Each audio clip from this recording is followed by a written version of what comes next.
1, 2, 3, 4, 5, 6, 7, 8, 9, 10, 11, 12, 13, 14, 15. No, he said, oh, I'm gonna wait for you at the door. At the door that I only ever use, and it was right next to you.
Why do smart people make dumb decisions? Why?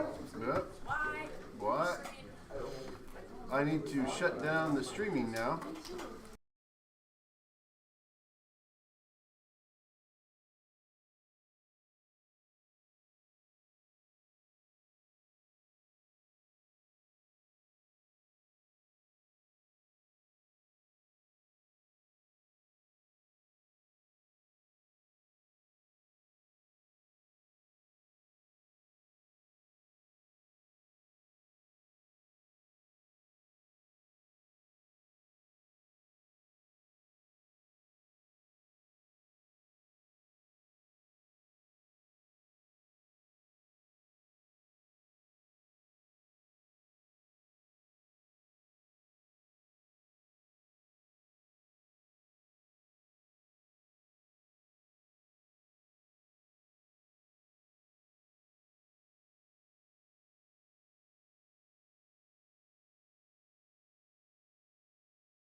actually did not. They would go to the restaurant, I can't have any gluten, please don't give me any gluten, I want this, and they'd make up the whole meal. And if you have celiac disease, it's quite serious. The restaurant has to have an entire different set of cutting boards, knives, and everything, like nothing can touch. You don't want any cross-contamination. We had a student here who actually found out one of our suppliers was adulterating our food because she had celiac disease. The 100% pure hamburger, they were adding breadcrumbs to make it a little bit bigger. It was a very small amount. She could detect it because she kept reacting to the hamburger even though it shouldn't have had anything in it and wasn't on the label. But the restaurants got used to it. People would come in, I have celiac, I can't have anything. And then afterwards, after they're done their gluten-free meal, they'd be like, oh, I'm just gonna be bad this once and order a chocolate cake. If you have celiac disease, you cannot cheat on an allergic process. That just doesn't work. And so restaurants got used to the fact that maybe this wasn't real for everyone. And it became a bandwagon effect. And food allergies themselves are really popular for this because they're easy to misdiagnose. Everybody seems to get them, and sometimes you just want to feel a part of something. Food intolerances, when they're there, extremely serious. Gluten-free has become a huge market because people want to do it as a diet. Just so you know, the gluten part of bread, does anybody know what part of bread gluten is? What part of it is? You're not.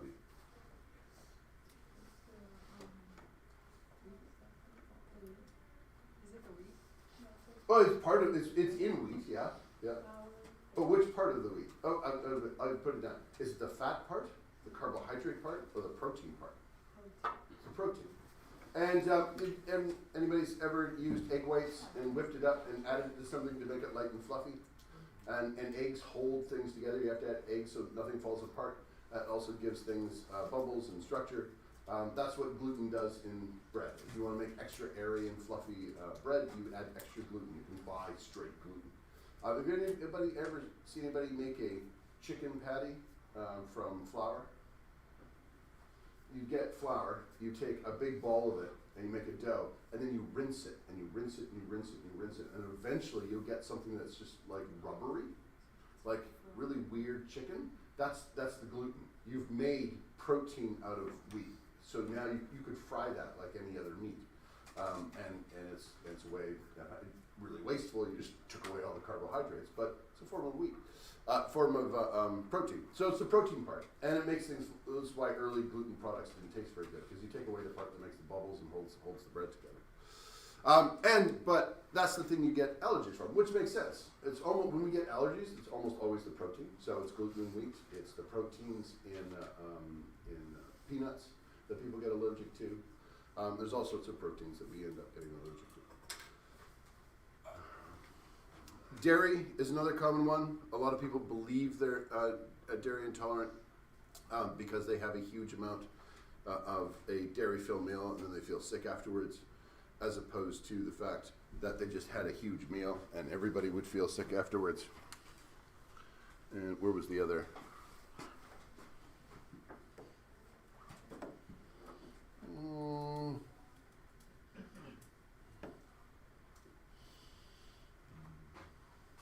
Now, that being said, there's nothing wrong with deciding if you, for dietary reasons, for whatever reason, if you want to avoid gluten, it's really easy nowadays. You can buy lots of stuff. It's not particularly healthier because now there's fast food and everything that is gluten-free. For the student who is here,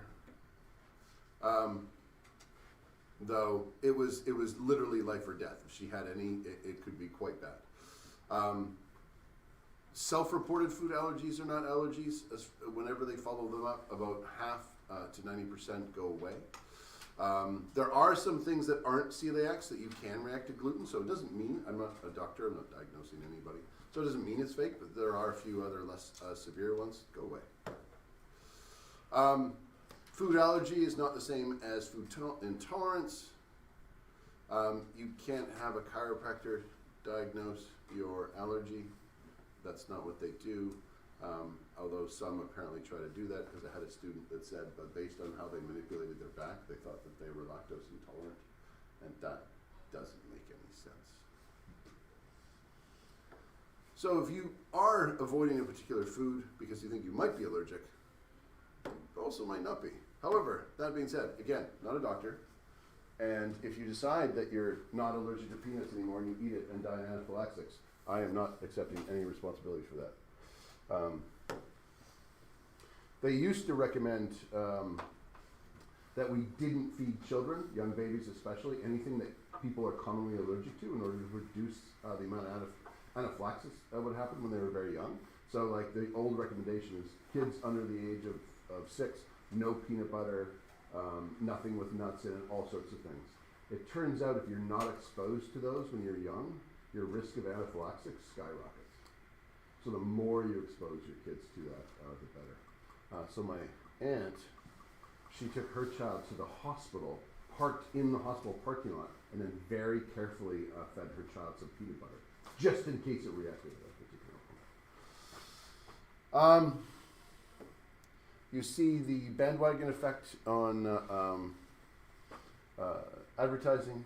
Trust the brand more dentists and hygienists use. Oral-B. McDonald's used to have the number of people it served, and eventually they just gave up and just said billions.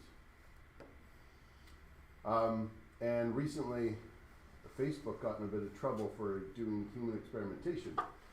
You need to actually ask permission to do that. And they were doing effects of, they show you certain stories in a certain order, can they change the way that you would respond to a poll? Ideally, to figure out if they show you certain stories in a certain order, can they affect how you're going to vote later in the voting booth? If they show you, because they control your feed, they can say, oh, when your friend posts, oh, hey, I just voted for X party today. They can choose which of those feeds you see. They could show you all your friends voting for the same party. Would that actually affect your voting result later on?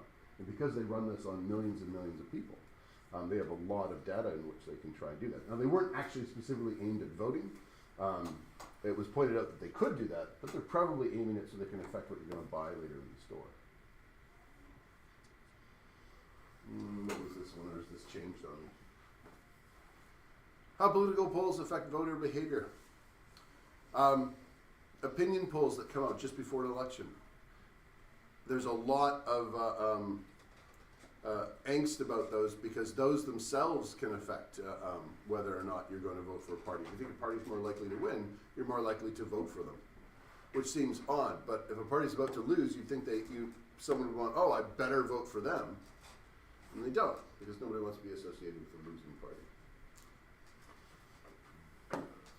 And the last one, a very famous scene from an old TV show.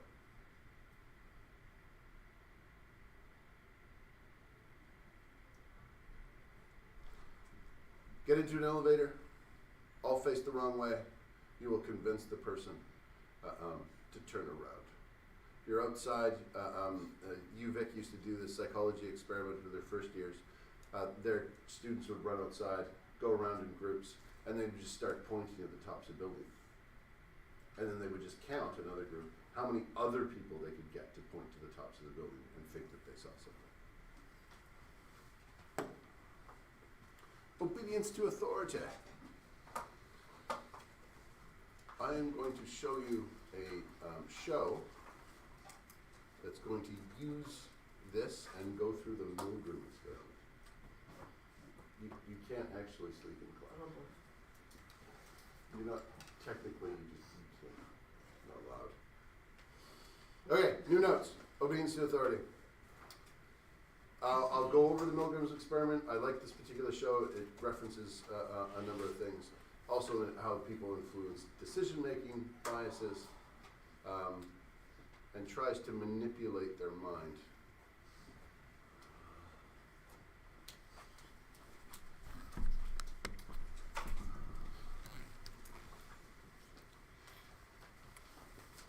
It is one of the most famous experiments that was done. It wasn't done with that many people, but it's been redone a number of times. Obedience to authority is the tendency to go along with an authority, even against our better judgment. If I tell you what to do, or if I tell you something's a good idea, there's weight to my words simply because I'm an authority figure in the classroom, or at least I think so. The Milgram experiment was really interesting, though, because our weight to authority isn't just because you're following orders. Even the military, with their emphasis on following orders, still uses a broader variety of techniques, especially since World War II. There's been a lot of psychology studied involved. Do your house parents say, do this just because I say so? Really? They don't give you any other reason? Yeah, just because they say so. They don't say things like, well, you have to support the house. Well, he doesn't say because I say so. He just says do it, and he just doesn't give a reason. We just do it. You just do it. Yeah. Blindly follow. Well, I guess this illustrates that every better. I would have thought at some point, say house jobs. Everybody's got to clean for a week. You get a house job every once in a while, because otherwise our house would be a total mess. You're supporting the community. Everybody takes their turn. It's not fair if you don't take your turn, and so on and so forth. Never get that talk? Well, we do, but like Yeah. odd time. Odd time. He'll say it like once, and then he just goes. And then go, yeah. Well, both are used. I don't always go through the entire spiel if someone's not doing the job. I'm like, no, you just got to do your job. You know the reason. I've explained it. But we start off with the reason. The Milgram experiment is often falsely characterized as just showing obedience to authority. Is anybody still writing this out? Oops, sorry. Meant to drag that one down. Because I'm going to show you the setup. And then I want to start the film a little later on in class. We started with a video, so we should do a little bit more.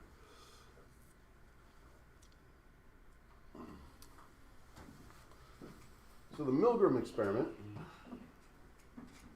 Good. Oh. I just go near it and sometimes there it goes. Done. Good? Okay. How many of you have heard of the Milgram experiment before I go into it? Is there someone else who's okay. You have this setup. Entire page.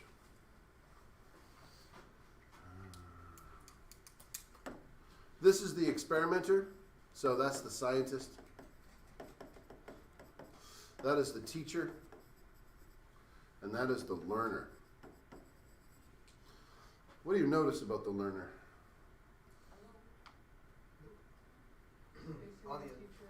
Yeah. They're on the other side of a wall. So there's a wall. There's also something really creepy going on. Yeah? The teacher has way more buttons, and The- he's strapped to a chair. This guy's strapped to a chair. He is tied down. And these buttons say things like 5 volts, 10 volts, 50 volts, 120 volts, 240 volts, 5,000 volts. They just go up from small to large. And the teacher is asking the learner questions. What is your response to 7B? And they would read it out. And then the learner has to respond. Yes, Ann? Oh, wait, sorry, no. I thought you were going to ask a question. What were you going to answer? If he gets it wrong, you would like zap him so that connection is built into his brain. Is that question equally pain? Yes, that's exactly what he's doing. And so you can see that there's a cord right there, and he's getting electrically zapped every time. And the teacher can hear him, or her, go, ow! And it hurts a lot. And every time they get it wrong, what do you think they do with the scale? It goes up. And at some point, there's a point on the buttons where it says, it is very obvious, that it's lethal. This experiment was done multiple times. Nobody died, just to put it there. The experimenter is there to do one thing. First, to set up the experiment, introduce it, all the normal things. But once it's going, as the teacher is asking questions and increasing the voltage every time they get it wrong, sometimes this learner, what's going to happen if you hear someone scream? Pardon? Like you feel bad for him. You feel bad for them. You're like, oh, I don't want to do this anymore. And they're hurting. Can you go check on them? The experimenter says, no, I order you to continue. And then we just see what happens. Now, just so you're aware, this person is in no pain because all of it is faked.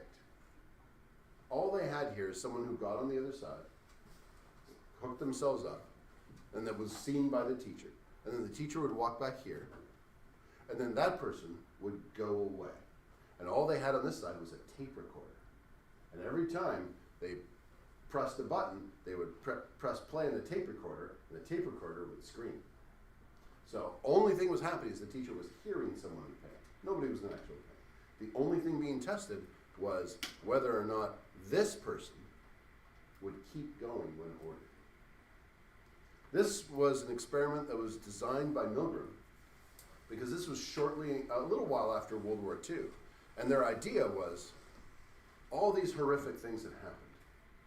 And so we need to test, go over to Germany, because Germany is clearly filled with horrible, horrible people. And we want to see what makes psychopaths. Clearly, obvious.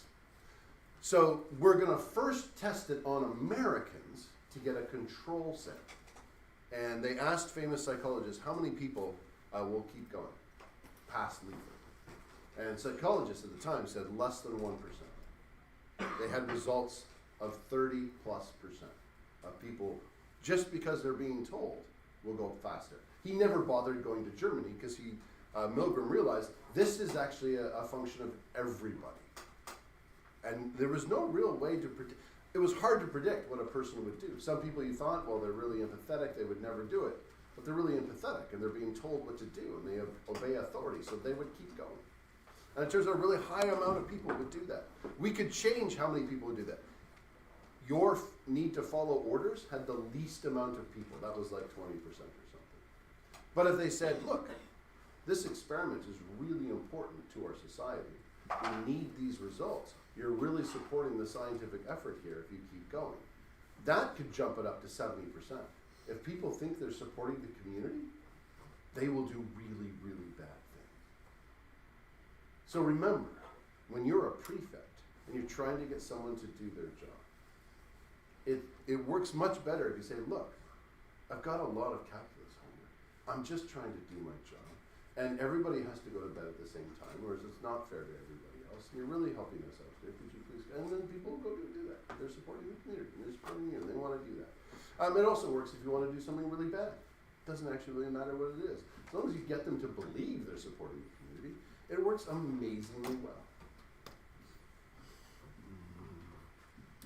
And that's the experiment that's brought up every time we talk about obedience to authority.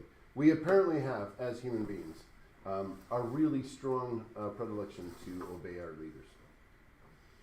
Whether cultural or any otherwise, it's a strong bias that we have.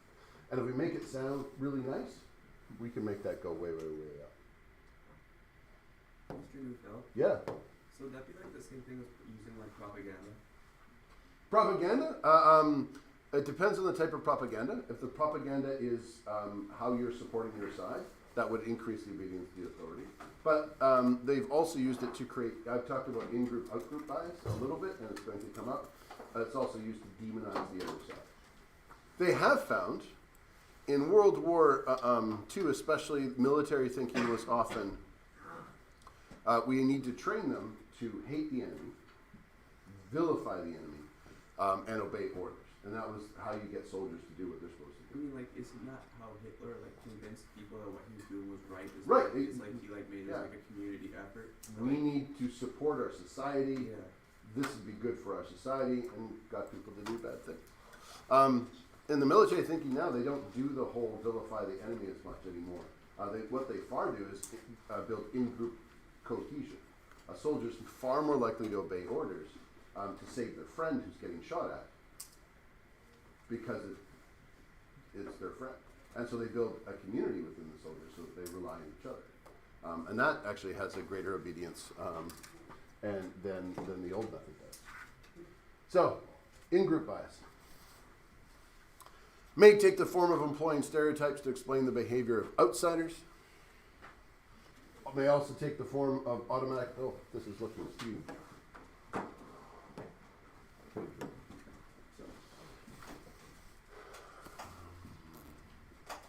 And what makes this a bias is whether you accept or reject an argument on the basis of their belonging to an in-group or an out-group rather than the strength of their premises or conclusions.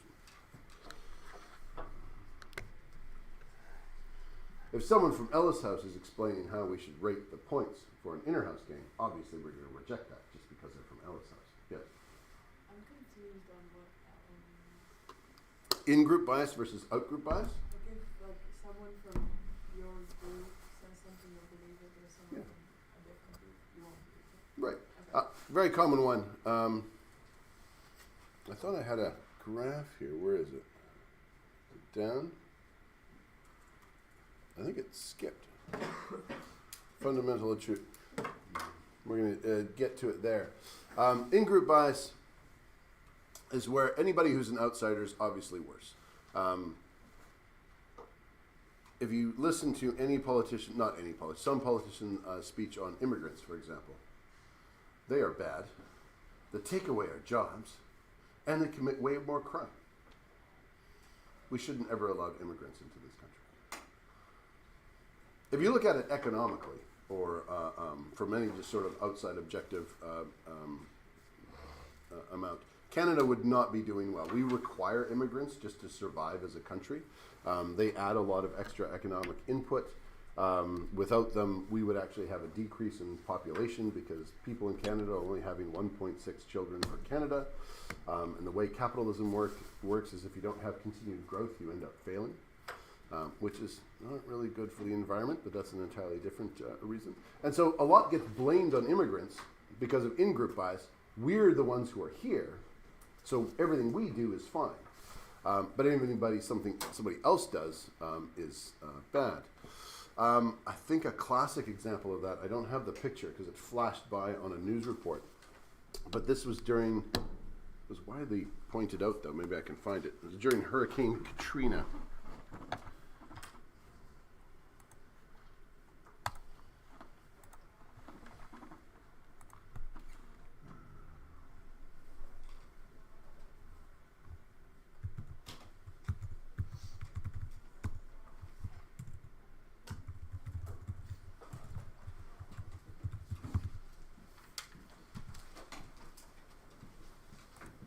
No.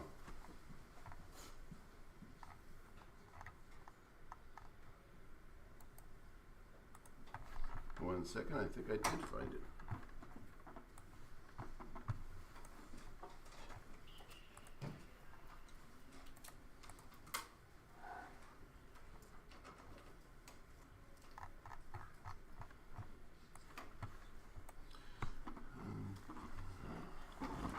This is a famous example. Now, there are two different press releases, but in terms of how things can be doing, this is after Hurricane Katrina did extensive damage, and so reports coming out that, of course, people saw the first one. Look at these bad people looting stores while their poor store owners aren't there because of Hurricane Katrina. Similar report here. 2 residents waste through chest deep water after finding bread and soda from a local grocery store after Hurricane Katrina came through the area of New Orleans and Louisiana.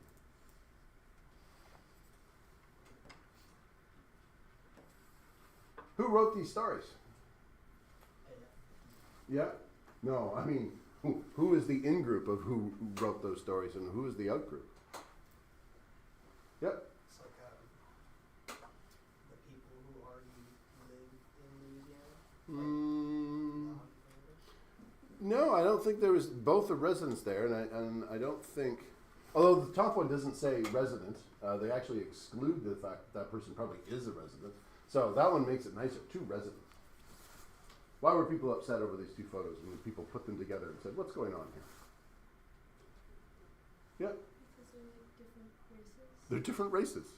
And then this comes through in a lot of analysis of news stories, is how, based on someone's race, are we reporting the story? And are we reporting it consistently every single time? If you are writing a story about something, there is a point of using objective language.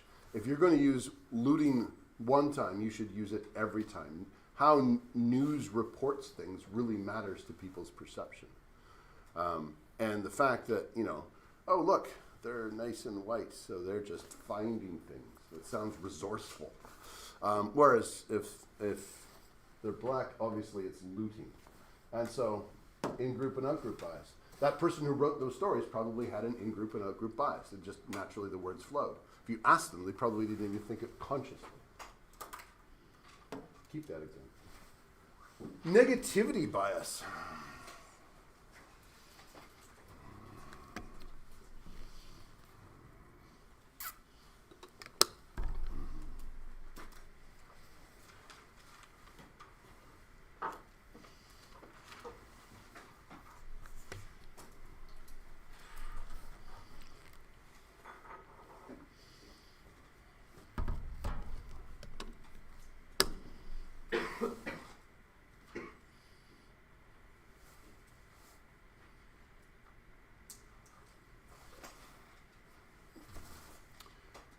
Humans tend to weight negative information more heavily than good information. Bad news is more important than good news. It seems that actually would be a useful survival trait. If you think your government's going to be doing something bad to you, that's important to know. Probably more likely to remember it than believing the government's going to be doing good things for you. Also, just like all of gossip, so-and-so isn't here today, and then all the different reasons they may be. I was present at a gossip, the full circle. Day started, I think I was in like grade 6. But a friend of mine didn't come to school, and I was talking with my other friends, and we were joking. Why didn't he come to school? And we were like, he's probably doing drugs. Apparently some people overheard us. By the end of the day, we heard the end of that rumor. He was seen, I grew up in Black Lake near Courtenay. He was seen running through the streets of Courtenay, running from the police. He had actually been arrested. His home had been searched by the police, and he probably was never coming back to school. Like it went over the entire school. The next day, he shows up. He's like, I had a cold. But the school strongly believed, because each person added their own little detail, and each little piece of negativity made it far more easy to believe. We often talk about the Brentwood bubble. Have you heard of that term here at school? No? Every rumor mill just goes around and around and around, as everybody says, and gets a little bit different and a little bit worse. Any rumors that you've heard that turned out not to be true that you can share within a classroom? You don't have to give any names. I think you two seem to have a couple. Any ones you can, none you can share. None you can share. Sure, fair enough.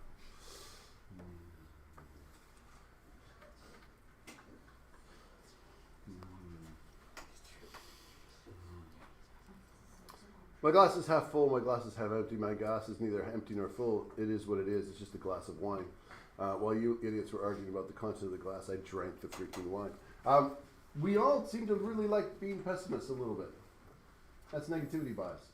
And it also comes out and in really strong ways when we make business decisions to do with money.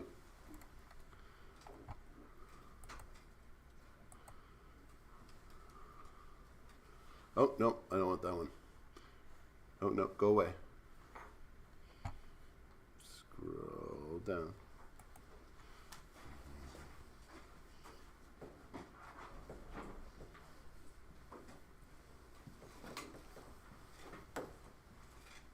That one.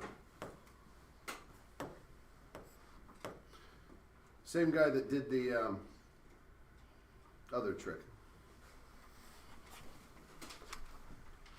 And I'll just turn off the recorder.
that all of you, I think pretty much all of you, put up your hands right away.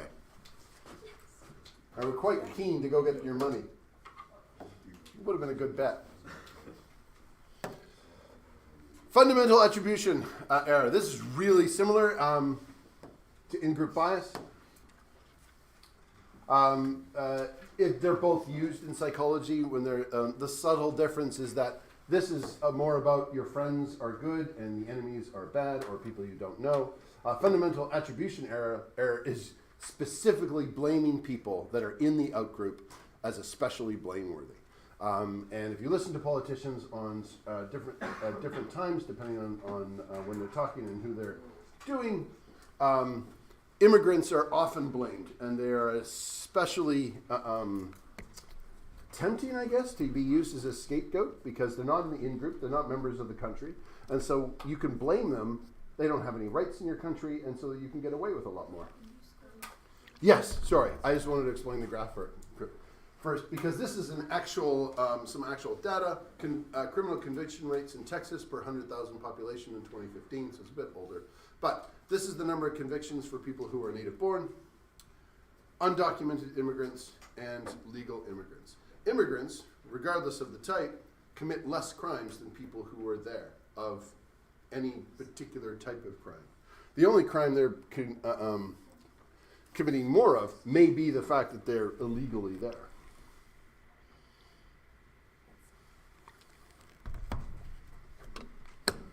Which makes quite a lot of sense. If you're an immigrant in a country, you probably went there on purpose. You're thankful to be there. You're more likely to want to work to stay there. If you're an illegal immigrant, you probably don't want to draw attention to yourself.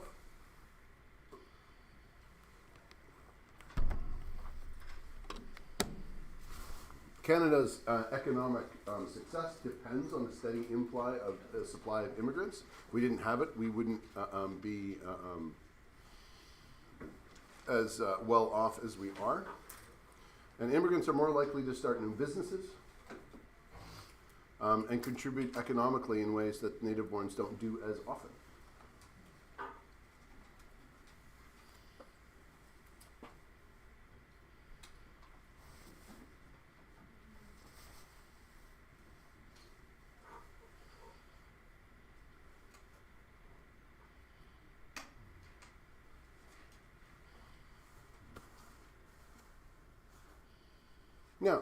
Now, immigrants is the example I came up with. Do I have any examples of groups of people that we'd like to blame for particular things that you have heard on the news, or even more juicy, in the school? In the school. Like one particular group that's always being blamed. Math teachers. Yeah. So you get a lot of hate.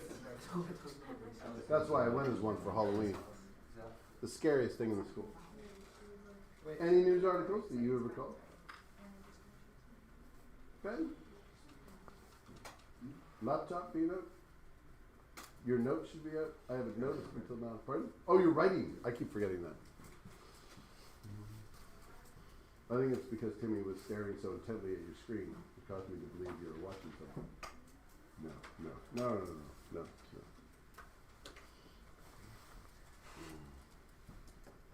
Leave that. We are eventually going to have a project on this today, and we're not going to do it today. I've got a backlog of marking for this class I want to get through first. For this weekend, I'm not going to assign you any more homework today. If you have missed something, please go back and do it. I want to make this weekend a science and ethics marking weekend. Overconfidence effect and the better than average illusion. Mr. Newfeld? Yeah. There was some assignment on Google Classroom, was like some reflection. What was Yeah, it for? that was after that day in class. We listened to an audio, and Was it on the video? I don't yeah. remember Can you like link the audio? Because I don't really remember it. Let me bring it up. Oh, that's not it. Where is? There it is. Yeah. I did get 2 emails about that, and maybe it wasn't as clear as I thought it was. Sense in it?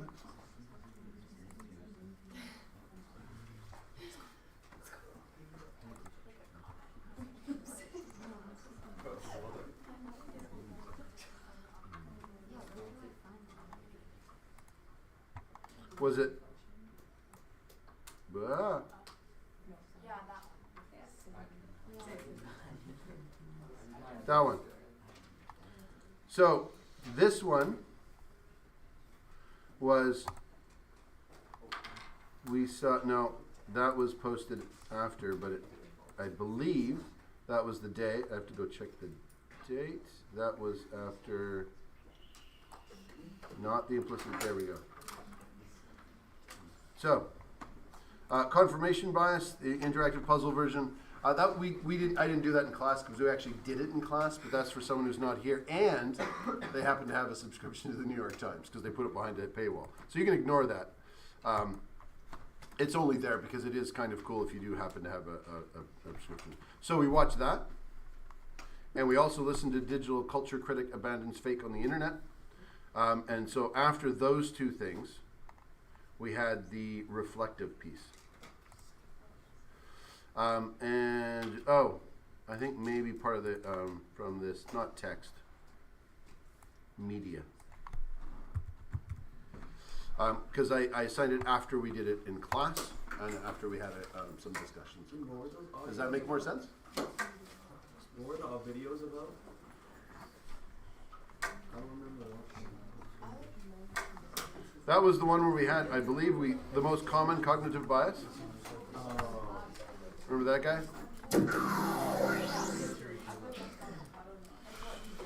Remember that one? That makes sense now? Okay. Also, have you been looking for this? Why is it? No, hold it. What time is this class at? We still have 7 minutes. What are you doing?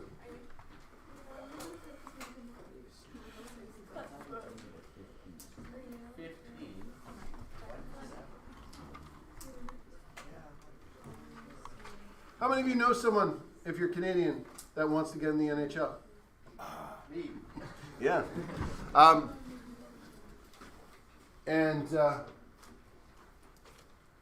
Lots of parents, I find it's often the parents too, not necessarily the children.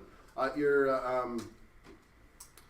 odds of getting in is, even if you're good, because there's a lot of really good people, the odds are about, from minor hockey to a steady career are 1 in 4,000. That doesn't mean like a player on a team, that means in and getting paid. So even some other teams, you could be on the roster but never get played. Some of the lower ones, you might still be getting paid, but you're not like in the games all the time. Getting enough is, I did the story about the girl who came out, gave her card to the rowing coach, and she had the wrong ratio, and so he just threw her card away at a university. Told you that story? No. I was attending a Pro D at a university. There's coaches there. They were talking to high schools about what they look for and who's got a better chance at a scholarship and all sorts of things. And I was with Mr. Lee, who used to run IT here, and this girl comes running up. We're talking to a person who's at a good university. He's a coach. He's essentially the person who says, we want that person, and they get funding to come to the university. Girl comes up, I really want to row, I'm dedicated, here's all my scores, like this is what I've done at my school, you might have heard of me. And she gives him his card, he goes, I'm absolutely going to follow up, you sound like great, you're exactly the kind of person who, once she runs away, takes the card and throws it in the garbage. Just gone. And it was like, that seems harsh. And he's like, yeah, I don't want to disappoint them right now, but her knee to ankle and knee to hip ratio was wrong. You could just tell by looking at it. Because at the Olympic level, you can't just have training. At the Olympic level, you also have to have genetics. And if you don't have that right ratio, you'll never get an Olympic star. You have to be built just right. And he's looking for Olympic rowers. He's got enough good rowers. So that's all he's looking for. And no one's going to tell you that. A friend of mine has been trying to become an opera singer ever since she was a little girl. She is now 52 years old, and she might get her first role.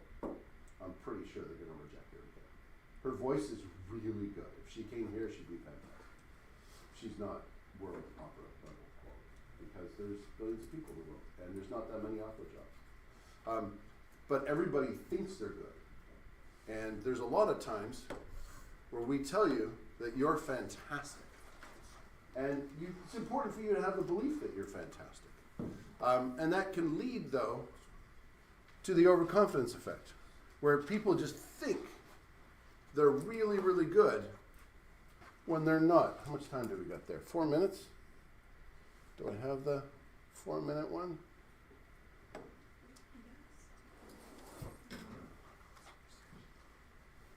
Oh, they made it private. Jerks. That was a particularly good example. Oh, this is a terrible example. But since we know the other one, How'd it go? Well,